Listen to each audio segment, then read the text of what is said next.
What's happening, you guys? This is the Proclivity podcast. You're coming to us because you are curious about living a healthier and happier life. You even, dare I say, want to live the best day ever. That's what we do around here. We help people to live their best days ever. What if every day was the best day? We'd be living our best life. That's my plan for the rest of my life.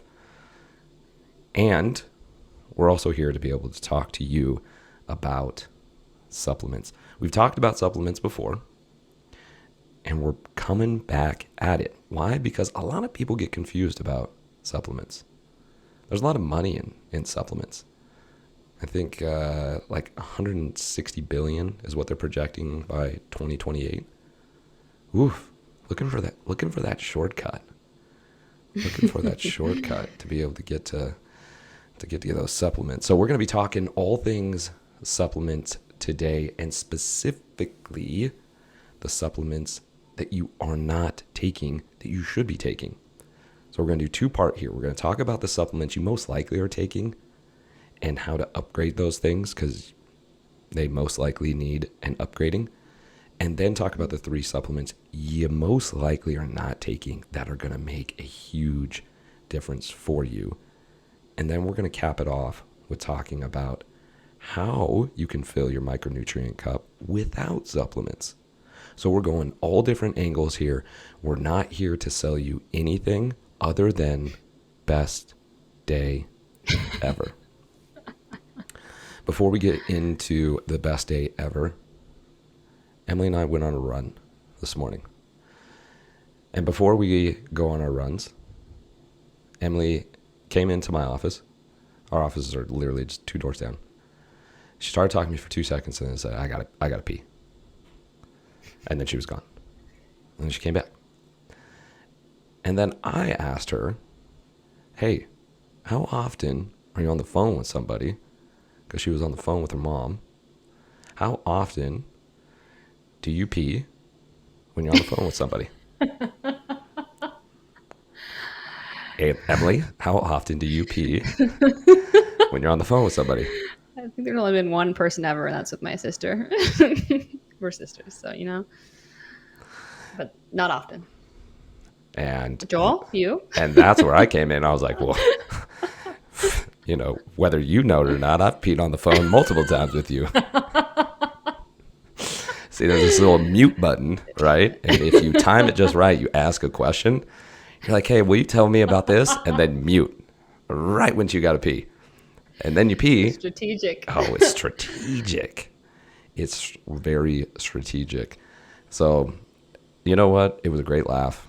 If anybody else is out there that does the same thing, I mean, No, Emily, hey, shout out to your sister as the special one. Yeah. Me, most likely, if you've been on the phone with me, I probably have been using the restroom. It's only with real close friends where it gets into number 2. Number 2 is, let's hope it's just pee. yeah. Number 2. Why do we got to judge number 1 to number 2? It's different. Think about how much number 2 gives us in information when we're talking about nutrition. Right, but not while we're on the phone with someone. Fair enough. This is the yin and yang of Proclivity right here. This is the yin and yang of Proclivity. So now you guys know. Anyways, let's dive into this podcast, shall we? Mm-hmm. Let's do it. So this podcast is all about supplements. See, with the Proclivity pyramid, this is something that we go around and we talk to gyms about, we talk to other people about. We have a different look at what it is to become healthy and happy. Our Proclivity pyramid starts at the base with language. Why? Because our language creates our identity. If we don't have the appropriate identity, it's really hard to make a change. Then the next thing we go to is structure. See, if you don't create the time and the space with the new identity, nothing's going to change. Then we go into metabolic flexibility. Metabolic flexibility is your body's ability to burn fat or carbohydrates seamlessly, back and forth. And then we talk about daily movement. That's the hierarchy, right? Base to top. Yet if we look at most people, when it comes to health, and like, man, I'm not feeling healthy. Emily, what's usually the steps that they take? The average person. I'm feeling overweight. I don't feel healthy. What does the average pyramid look like? Yeah, usually people first go to, I need to work out more. Number one. Number two, I need to eat better or less. So people start restricting, or they start eating better, aka most people think that's more fruits and veggies, which that's part of it. But they're missing a big couple components there. And those are the two main ones we hear often. And after they've gone to their gym, got their gym membership, they've gotten onto their diet, then we tend to look for the hack or the quick fix. Supplements. What supplements can I get? Right? And we think the supplements are going to be the fix-all, be-all. And unfortunately, there's a lot of supplements companies, and they're not regulated very well. So they can kind of put whatever they want in there. And so we're paying for things that we're really not getting much out of.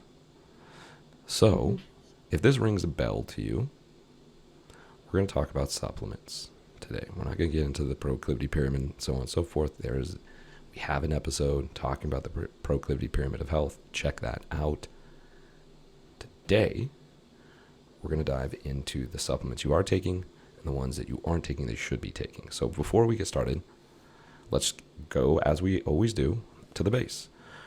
What are supplements and why do people take them? Yeah, supplements are, so backing up, our body, in order to perform optimally, needs macronutrients and micronutrients. So it needs the basic amount of protein, fat, and carbohydrates. And then within those are micronutrients, vitamins, minerals, water. And if we're not getting all of those from food, then we look to supplements to supplement with. And so some make sense. Again, we've talked about this before. Our soils are becoming more depleted. Therefore, the food that we eat don't have as many vitamins and minerals in those.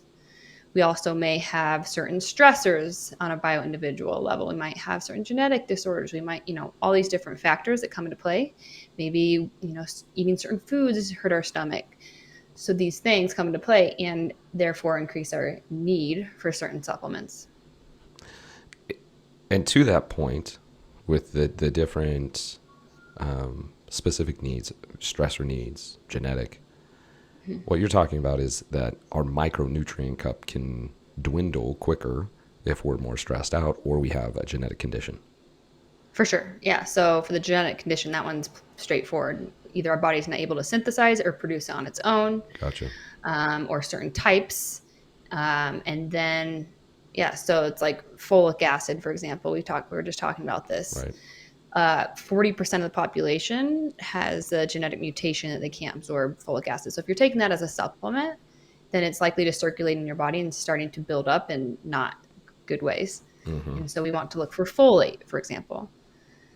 So for those reasonings, and then stress, huge. When our body's under stress, we're in that fight or flight mode. Our body's using up everything it possibly can to fight off whatever it is that we're fighting off, whether it be that tiger or the conversation with a friend, the person in the traffic jam that you're yelling at, whatever it is.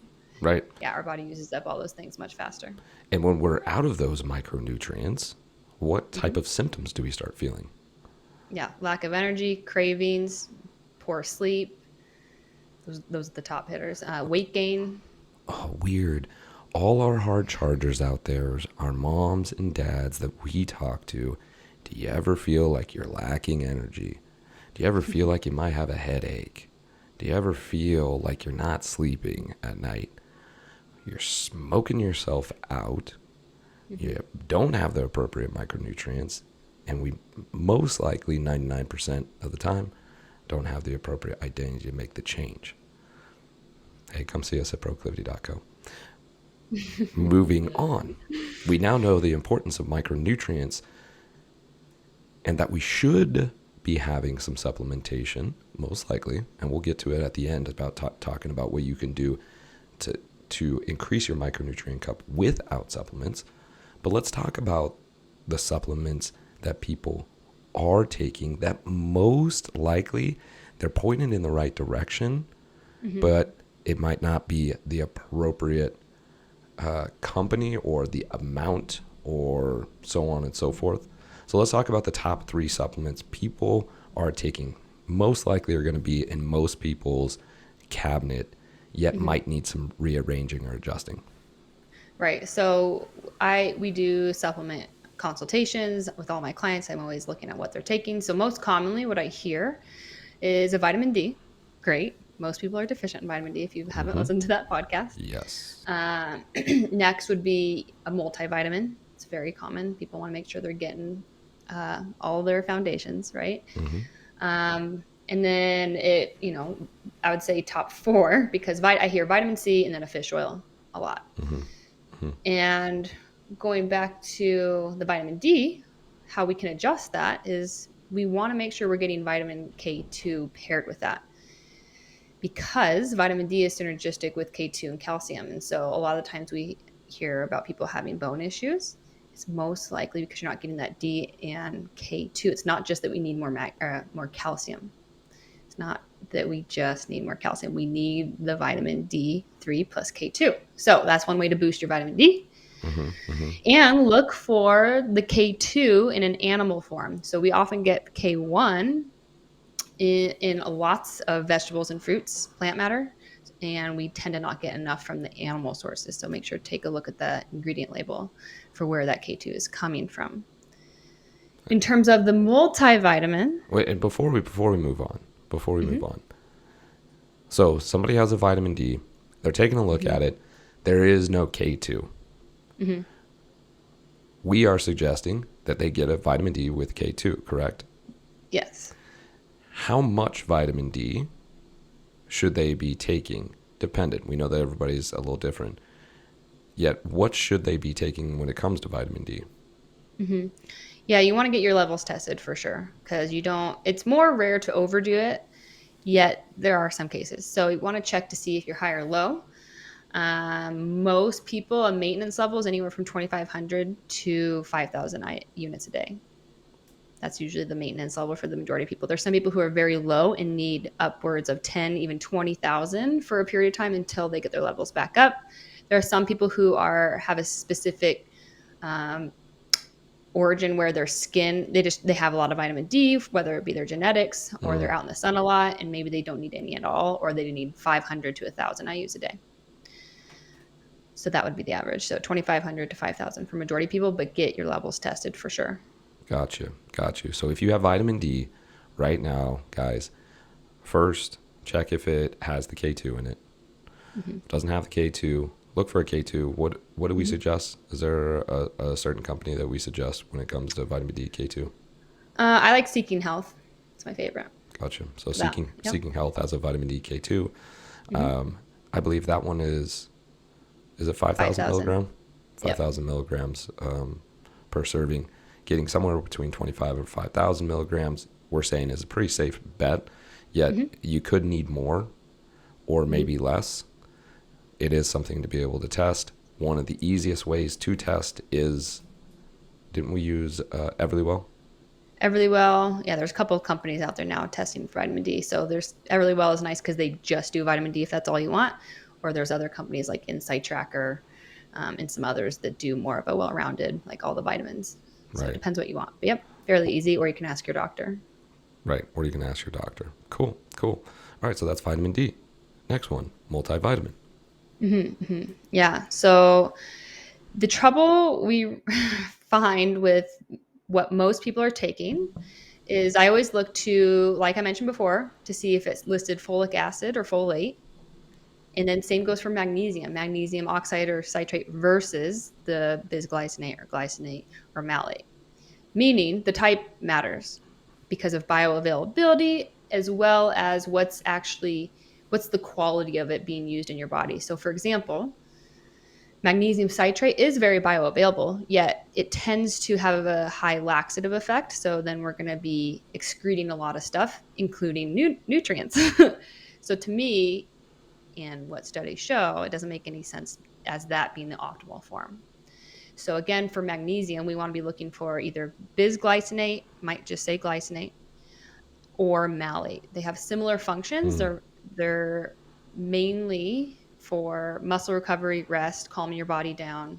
But magnesium in general, man, there's over 300 functions in our body that require magnesium. So that's why it's on our top 3 list. So definitely looking in your multivitamin for the proper kind of magnesium, and then also the proper form of folate if it does have it. So instead of folic acid, again, 40% of us don't absorb that, and it can actually cause more problems. So look for folate. It's the more bioavailable form. And I don't recommend getting them from Costco, Trader Joe's, or Target usually. Target is upping their game a little bit when it comes to brand quality. But those are the things to check for. And I actually have just started recommending unless you need something specific, like certain B vitamins, some people do, if they don't eat a lot of red meat or meat in general. But if you don't need anything specific and you're just trying to cover your bases, I actually recommend a liver supplement, a desiccated liver as a multivitamin. So you're getting all the good quality, no refinement, right? You're getting or least amount of refinement there. You're getting nature's multivitamin. Big time. And that's the one that I switched over to from your suggestion. And one of the great parts about that multivitamins, there's no need to take it with food. You don't have to. It uptakes, right? Because it's And if you do have trouble with that, that's a gut issue, and we can chat about that. ooh, get you excited about that. So when it comes to the multivitamins, I'm sure a lot of ears perked up of like, oh man, I get it from Costco because it's so big and it's a great deal, right?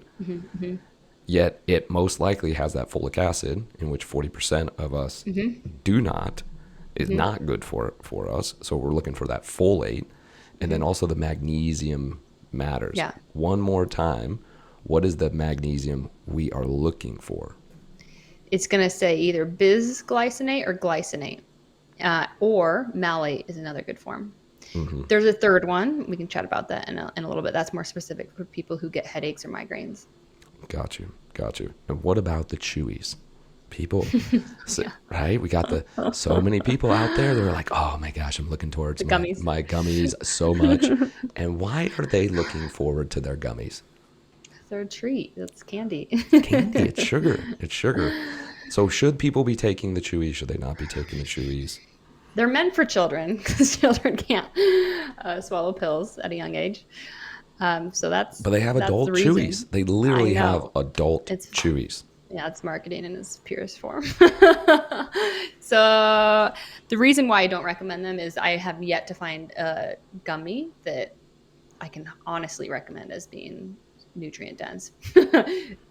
Excuse me, because they often have things like beeswax and different things to make it a gummy, and sugar and sunflower oil. Those are very common, even in the quote unquote healthier ones. Yeah. Like Smarty Pants, for example. I've had lots of people have that. That is the best one I can find. Yet again, it still has some things in there that I'm like, well, if you're taking it every day, I wouldn't do that personally. It's not optimal. So the one I have found that is kid friendly, that's liquid form, is the brand Mary Ruth's. Still not 100%, like it's not perfect, yet it is the best choice I've seen, and I would give my child that if I see the need for it. So if your kids, for whatever reason, going through a season where they're not eating meat or not getting certain nutrients, that's a great option to give that to them. Got you. Yeah. Again, guys, we talk about it a lot. There's a reason why the diet industry, the supplement industry makes billions of dollars every single year, is because they know how to market. Doesn't mean that it's healthy for you. And we're always bringing to you guys the products that we completely trust, that we've done the research on. We're not getting any money back from these, right? Like, we want you to be able to get the best possible things for your body. And so, truly. And I understand the argument, people are like, oh, this is my treat. It's better than candy, right? Well, True. Maybe. Yet, Have the candy. I always look at if it's something you're taking daily or even a couple times a week, like that, you're getting that in your system a Mm-hmm. lot. Mm-hmm. And if it was honestly, if it was just the sugar and a couple grams, I'd be like, okay, fine. If that's your sugar or your treat for the day, Right. fine. But it's more than that. Again, it's the oils and the other weird like waxes and things that they put in there. Mm-hmm.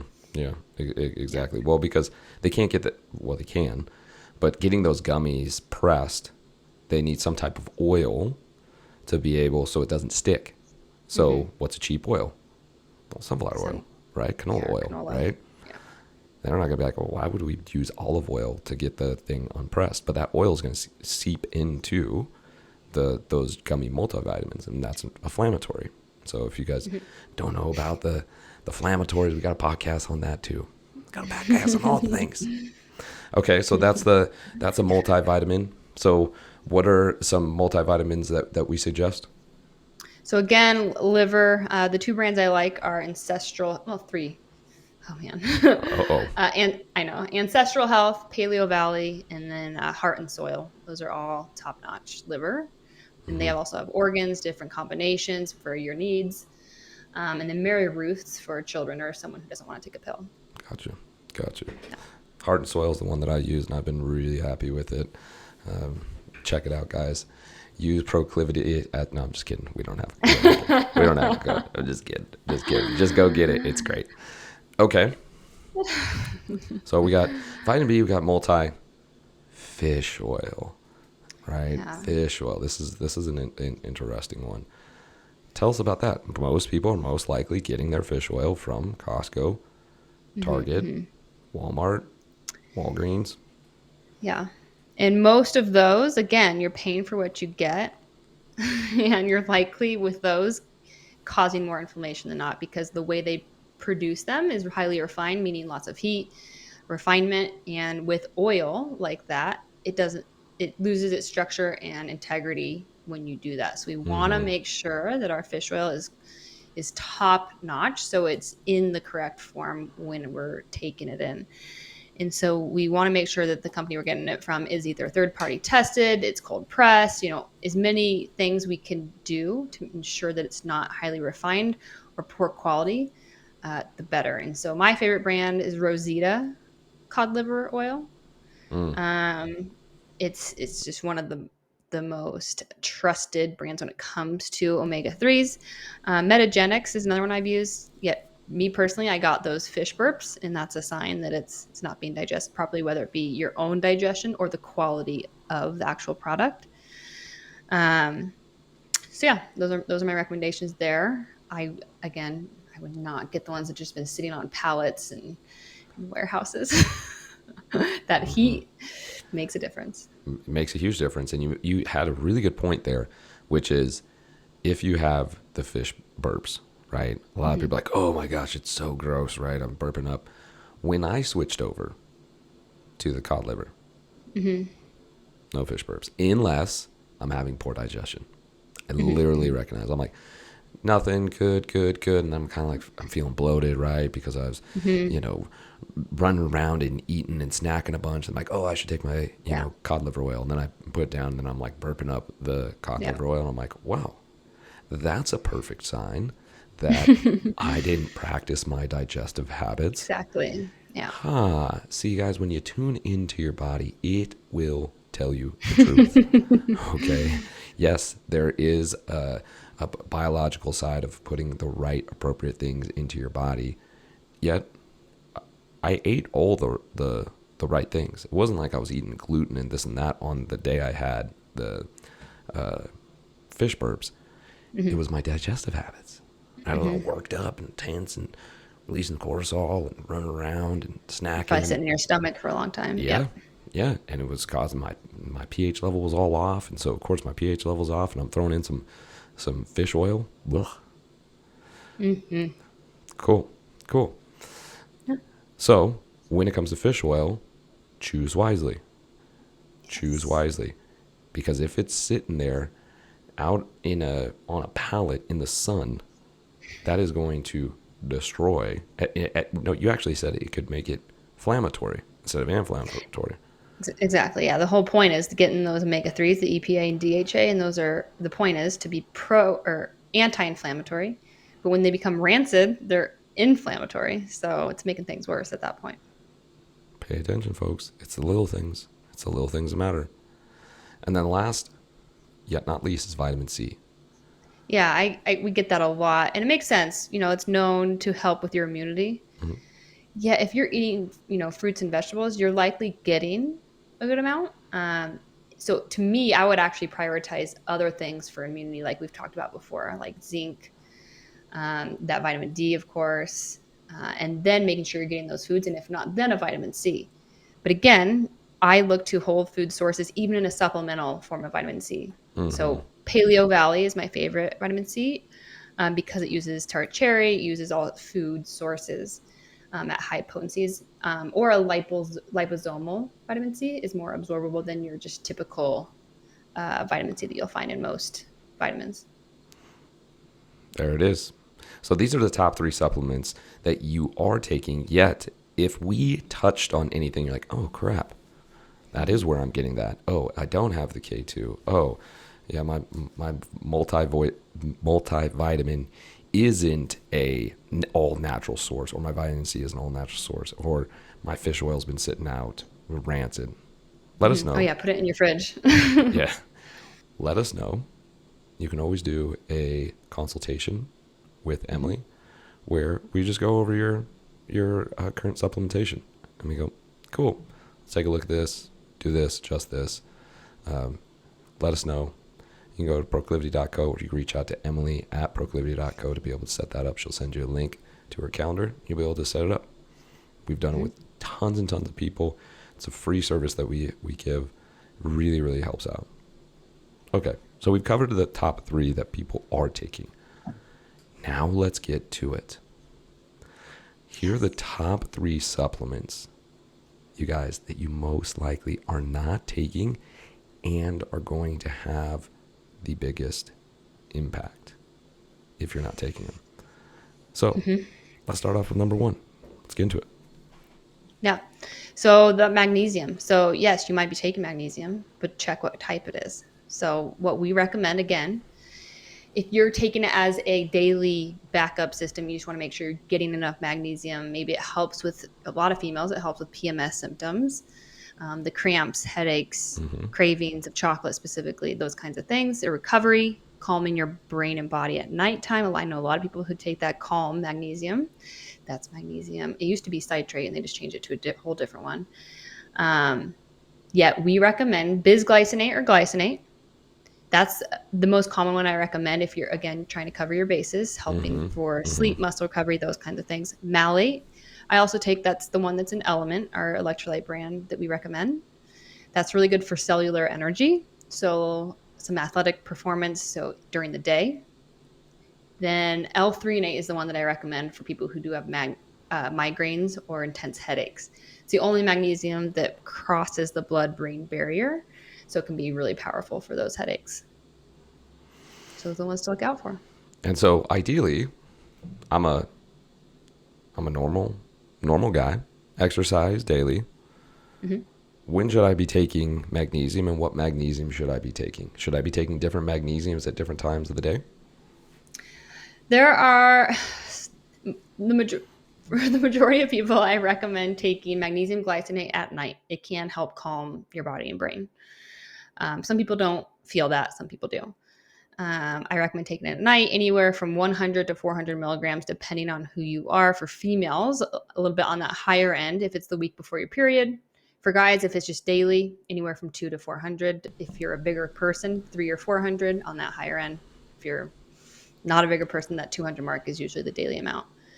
Malate, I take that throughout the day via Element, the electrolyte, and then I take the glycinate at night. And that's what I'd recommend for most people who are just wanting to maintain. And if you guys haven't tried Element, again, let us know. We'll send you a sample. You can get it on Element, lmnt.com. You can get it at amazon.com. We'll send you a free sample. We don't ship, but if you're here in the Reno area, you can come by the office. You can grab it. We always have stuff in stock. That malate is incredible stuff. And I do take the magnesium glycinate at night, and it does help. I take Yeah, it. but lots of people tell me that. Oh yeah, hour before bed. Yeah, 200 to 300 milligrams, and sit down, light the candle, romance myself with a novel. Okay, and it gets me right to that point of, oh man, sleepy time. So the right magnesium really does matter, guys. And a lot of us are like, what? I thought it was just magnesium. And you're talking about, magnesium glycinate and magnesium malate and all these different magnesiums. If it's confusing, let us know, or re-listen to this podcast. Let us know. We'll walk you through it. We'll take a look at it. We'll get you the right magnesium. Any particular brand that we suggest with magnesium? Other than Element. Yeah, Seeking Health, I believe, does. I have used theirs. Pure Encapsulation has a glycinate, and there's one other, I believe it's Da Vinci Labs, that has both malate and glycinate that I've used as well. Cool. So there you go, guys. Different brands, get different types of magnesium. Take a look. How about the second supplement that people aren't taking that they should? Yeah, we've talked a lot about this one before, collagen. So I also get people saying that they, oh, my hair is not growing well, my skin, my nails, they take biotin. And yes, biotin can help. That's just a component. From my research, collagen is much more impactful. Our body needs much more of that, and we tend to not get enough of it via our diet. AKA, we're not eating a lot of bone and meat. We're not eating a lot of bone broth, and those are the biggest sources. And collagen is helpful for so many things other than just skin, hair, and nail health, which is amazing. If you've never taken it and then you start taking it for, at least a month consistently, you're going to notice it. We'll just say that. Whether it's your hair, you need to clip your nails more often. Your nails are stronger. These are all signs. If your nails are chipping, if your joints are hurting, if your digestion isn't, if you're having a hard time repairing your leaky gut, if you even know what that is, we can get into that too. Collagen is so helpful. It's something our body uses daily. And again, not many of us are getting it via our diet. So supplementing with the collagen powder, a grass-fed form preferably, anywhere from 10 to 30 grams a day would be great.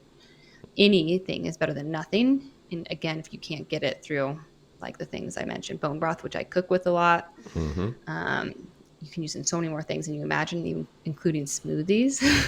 You can't even taste it. Nope. Soups, of course. When you're heating anything up, just pour a little bit on top. But again, collagen, we like Bubs because it's a quality brand. We mix it in our coffee. You can mix it in yogurt, smoothies, soups, any other food as well. You can't taste it. It mixes really well.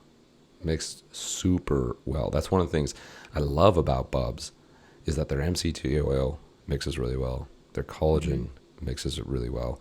And collagen is protein, right? Yeah. It's a certain it's a makeup of amino acids, and so there's lots of different types of collagen that your body needs, and so getting an arrangement or assortment is helpful. I should know it's not a complete protein, yet still very important. So typically, when people are very specific with their protein goals for the day, you actually wouldn't include this in your protein intake. Yet I always say, like, if you're taking it alone, don't count. If you're taking it with other food, those amino acids can combine to potentially make a complete protein. So I would say it's better to take with a meal or with other animal sourced proteins, so it can be more complete for your body when it is absorbing protein.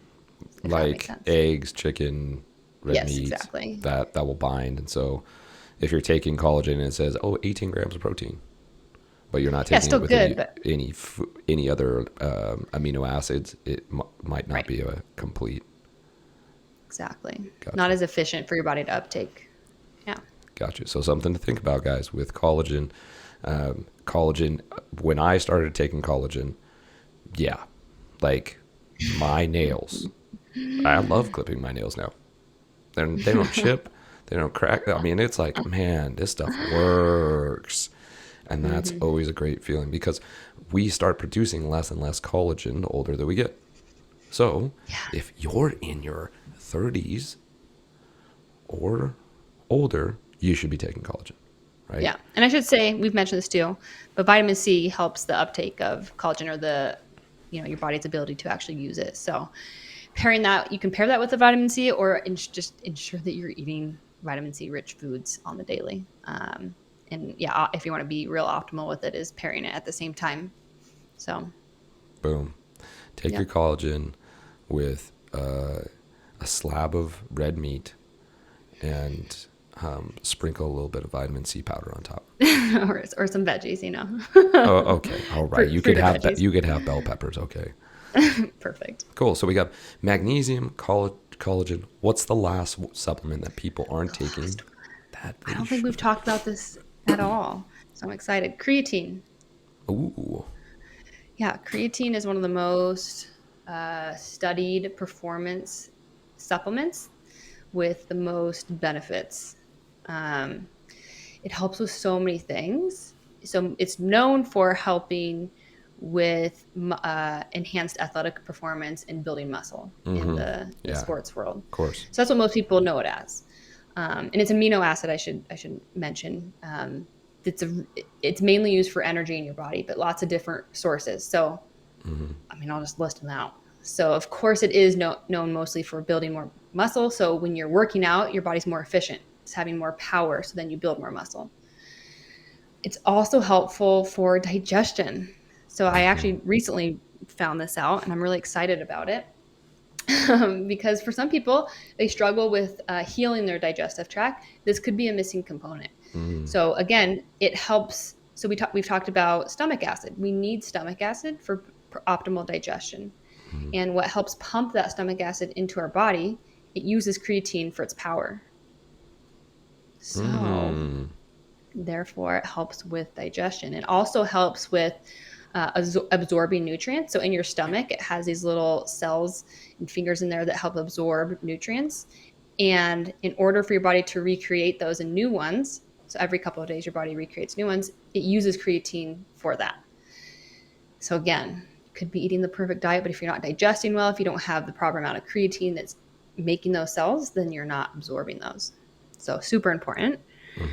So in addition to muscle, athletic performance, better digestion, fertility is a big one for men. So literally what gives sperm its power to swim to the appropriate place, it uses creatine. Yes, it does.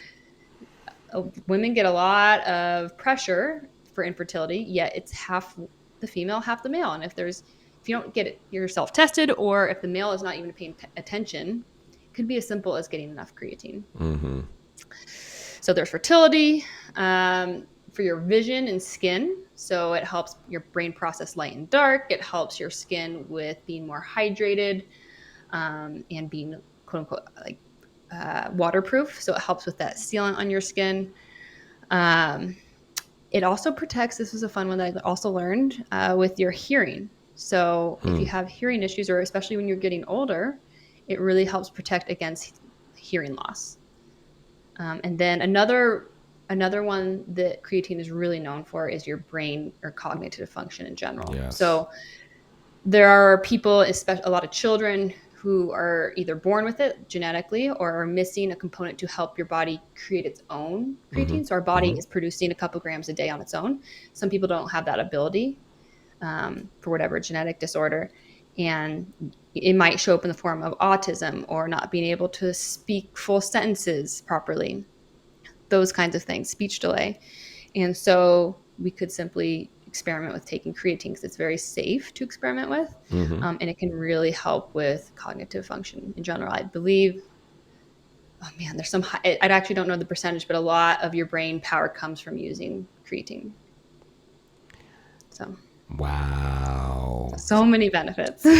So many benefits to creatine. I know that I take it. Creatine's a huge one. Magnesium, collagen, these three big hitters, along with the appropriate ones that we talked about beforehand, are definitely a staple for me.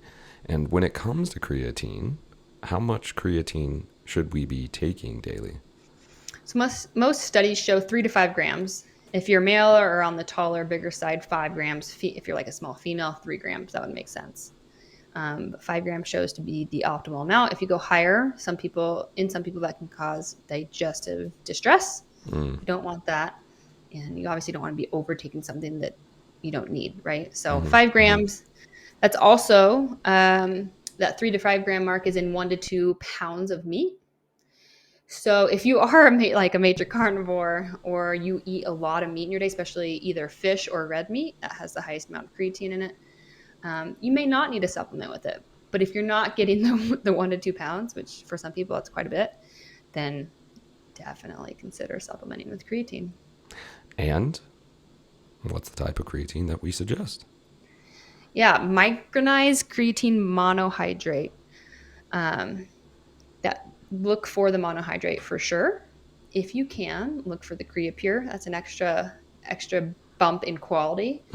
So yeah, that's the main thing to look out for. And we can put some options in there. Usually it'll say Creapure on the back or even on the front. It's something that companies look to get as a certification. Yeah, it's usually because they're processed in Germany, and it's a certain way that they do it. Right, a cleaner way with the creatine. Yeah. So there we go, guys. So we have the three supplements that you probably aren't taking that you want to, right? We got the magnesium, right? Specifically the magnesium malate, magnesium glycinate. And then we have collagen. Our suggestions there is trying out Bubs. We do do we have a discount code? Proclivity? We do. Proclivity, yep. Proclivity to be able to get discount with Bubs. And then the creatine. And with the creatine, you're looking for Creapure, and you're looking for... Or at least monohydrate. At least monohydrate. Yep. Cool. So let's put a bow on this. We've talked about the supplements. We've also talked about, hey, you can get enough creatine if you eat 2 pounds of meat. What are the 3 things that you can do to fill your micronutrient cup without supplements? We've talked about supplements, the ones you are taking that you need to get a better quality. We talked about the ones you aren't taking that you should start taking. What are the 3 things that we can do without taking supplements that are going to fill our micronutrient cup, so we do have that energy, so we do sleep better, so we are more focused? Yeah, so this is why we always talk about quality of food. Quality often trumps quantity. I know a lot of people argue with that, but nutrient dense foods, so you're filling your micronutrient cup, like you said. So nutrient dense foods, meaning quality animal products. So if you can eat liver, if you like liver, I know a few select people who do, like, take advantage of that, eat liver. But grass-fed meats in general, wild-caught fish, fruits and veggies, if you digest it and handle those well. Nuts and seeds, again, if you digest and handle those well. And those would be the main things. Again, and eggs, avocado. Yep. I usually consider those as subjects or categories of their own. But yeah, those are, again, nutrient dense foods. You get the most bang for your buck. You're going to feel better. And we've talked about that in our podcast. We got in different blogs. Check out, I think one of the podcasts is Why Your Macros Don't Matter. Yeah. I think that's the one where we talk about the nutrient dense. So check that podcast out. Okay, that's number 1. Yeah. What about number 2?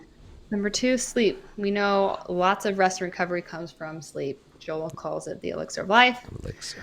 But like we mentioned in our testosterone episode, like, that's where a lot of our testosterone gets produced and used, is in our sleep. You need to be resting in order for certain things to happen. And your body will, if you get that sleep and rest, it will preserve more of those nutrients rather than use them up quicker. So sleep, and then digestion is number 3. Yes. So again, I've mentioned this so many times. If your digestion is off, whether it be you have bloating, heartburn, a leaky gut of any form, which you may or may not know you have, you're not going to be absorbing the nutrients. So even if you have the perfect diet, but your digestion is off, it won't matter. It's just going to cause more problems. So if you have digestive issues, you don't know where to start, let me know. Shoot me a message. I give out free digestive tips all the time. You can also set up a free nutrition consultation call. It's one of my favorite subjects to talk about. It's what I suffered from for many years. So And when you get that right, oh my gosh, you guys. I mean, there's a reason. Let's take a look at this again. Nutrient-dense food, sleep, digestion. Let's take a look back at the Proclivity pyramid. First, identity. I have to identify as someone who, you know what, doesn't look at the price tag when it comes to nutrient-dense foods, right? Of, no, this is medicine and this matters. That's an identity switch. Mm-hmm. Structure. Am I creating a day so I can get 8 hours of sleep? Am I making that my number one priority? Mm-hmm. And then metabolic flexibility. What are the foods that I'm eating? And is it creating appropriate digestion, both whether fats or carbohydrates? And then we'll talk about movement, right? Then we'll talk about movement. I've never felt better in my life, and I work out half the amount of time that I used to. Mm-hmm. So all things to be able to consider. If you have questions, feel free, reach out to us. You can go to proclivity.co. That's one way you can contact us. You can go to our Instagram pages. Yours is back. Let's put that. Yes, It's back. Yeah, I couldn't log into it for a whole month. It's at Emily Rodella, Rodela. I'm at Joel Cochran _. If you guys have questions, reach out, let us know. If you're ready to dive in deeper, you've listened to these podcasts, you've applied some of these things, they've really started to work, and you want to get in deeper. You want to get in deeper with your identity, deeper in with your structure, metabolic flexibility, and appropriate movement. We have you. We have a 12-week program called the Proclivity Method. It is incredible. All you need to do, go to www.proclivity.co, apply for a clarity call, and you'll get Emily and I on the phone together. I always love doing clarity calls. They're the greatest. They're awesome. All right, you guys, that's it. Episode 75. If you've enjoyed this, please share it, like it, subscribe, give us a review. That would be incredible. That helps us climb so that our message gets out to more people. We have a mission, create healthier bodies and happier lives for everyone so that everybody can say, Best day ever. Best day ever. It's okay. Emily, right, we're still working on it, right? We've only been business partners for a year. We've been friends for like 5 years, but it's one of those things. You just got repetition is the mother of all skill. So that is it, episode 75. Emily, anything else? No, thank you, Joel. All right, you guys. See you later.